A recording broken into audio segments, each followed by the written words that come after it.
কি রে পায়েল, কি শুনলাম? সোমা ম্যাম নাকি কালকে তোকে চড় মেরেছে? না না, এটা একদম ওনার উচিত হয়নি। তুই কালকে স্কুলে গার্জেন নিয়ে আসবি, ঠিক আছে? তোদেরকে কে বলেছে 7টা সাবজেক্টের জন্য 14টা খাতা লাগবে? কি? দিশানি ম্যাম, দিশানি ম্যামকে বলে দিবি আমাদের অত টাকা নেই খাতা কেনার, আপনি আমাদেরকে কিনে দিন। কি?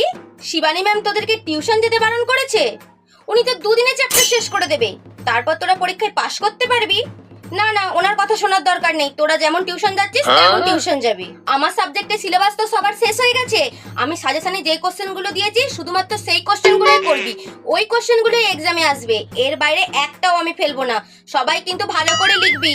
শোন শোন শোন, তুই না পরীক্ষায় 24 পেয়েছিলি, আর 1 নাম্বার বাড়িয়ে আমি তোকে পাস করিয়ে দিয়েছি। কাউকে কিন্তু বলবি না, আর খাতাটাও কাউকে দেখাবি না, ঠিক আছে? সত্যি স্কুলটা না একেবারে যাচ্ছে তাই হয়ে গেছে। নতুন বর দিয়েছে না, স্কুলের সব নিয়মগুলোই চেঞ্জ করে দিয়েছে।